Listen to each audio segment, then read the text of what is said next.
Hello বন্ধুরা, সবাই কেমন আছো? আশা করি বেশ ভালো আছো সবাই। তো আমিও তোমাদের ভালোবাসায় বেশ ভালোই আছি। তো হ্যাঁ, আজকে কিন্তু কোনো ব্লগ নয়, ডেলি ব্লগ নয়। আজ কিন্তু কোনো ডেলি ব্লগ নয়। আজ হচ্ছে বাড়ির লক্ষ্মী পুজো, যে বাড়িতে আমাদের ঠাকুর মা লক্ষ্মী প্রতিষ্ঠিত করা থাকে। তো অনেকের বাড়িতে এখন জানো তো, সব বাড়িতে মোটামুটি দেখছি মা লক্ষ্মী প্রতিষ্ঠিত করে যে মা লক্ষ্মীকে ঘরে বসিয়ে দেয়। তো সেই মা লক্ষ্মীর পুজো। তো আজ বৃহস্পতিবারে বাড়িতে মা লক্ষ্মীর পুজো। তো বৃহস্পতিবার বাড়ির লক্ষ্মী পুজো তোমাদের সঙ্গে শেয়ার করব, আর কিভাবে তোমরা ঘটও স্থাপন করবে, আর ঘট কীভাবে মা লক্ষ্মীর স্থাপন করবে, কীভাবে ঘরটাকে তোমরা বসাবে, তো সবটাই তোমাদের বলবো কিন্তু। তো মা লক্ষ্মীকে আগে কিন্তু স্নান করিয়ে নিতে হবে, আর স্নান করিয়ে জানো তো তারপর বেশ সাজিয়ে গুছিয়ে নিতে হবে। তো শাড়ি গয়না সবই পরিয়ে দেখো আমি কিন্তু রেডি করে দিয়েছি মাকে। আর এদিকে ফুল বেলপাতা সবটাই কিন্তু মা লক্ষ্মীকে দিতে হয়, আর বৃহস্পতিবার বললেই চলে। তো শাড়ি পরিয়ে এই যে গয়নাগাটি পরিয়ে বেশ সব কিছু রেডি করিয়ে দিয়েছি দেখো মা লক্ষ্মীকে।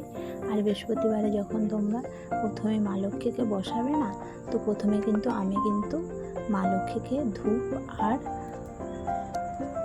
ধূপ প্রদীপ আমি কিন্তু বরণ করে আগে মাকে ধূপ প্রদীপ দেখিয়ে তারপরে কিন্তু ঘর বসানো হয়। আগে কিন্তু মা লক্ষ্মীকে বসিয়ে নিতে হবে।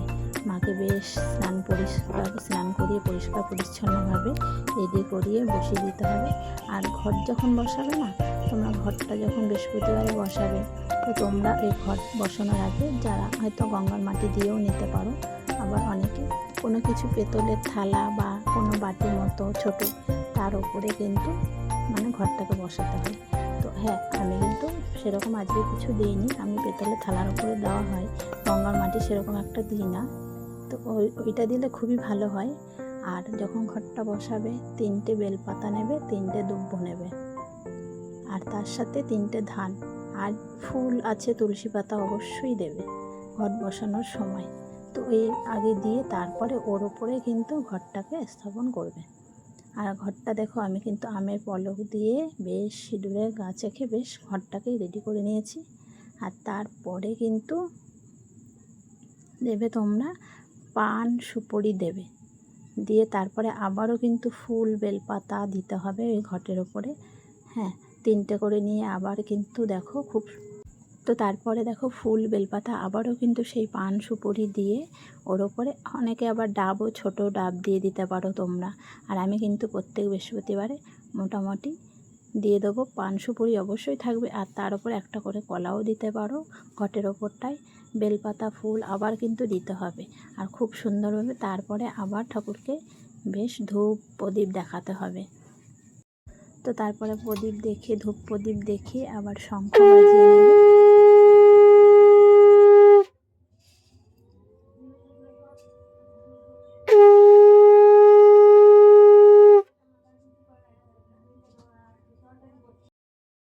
তো 3বার কিন্তু শঙ্খ বাজিয়ে নেবে। আর তারপরে লক্ষ্মীর যে পাঁচালি আছে, যেহেতু এখন শ্রাবণ মাস চলছে, শ্রাবণ মাসে কিন্তু বৃহস্পতিবারের পাঁচালি পড়তে হবে, সবার লাস্টে কিন্তু পাঁচালিটা অবশ্যই পড়তে হবে।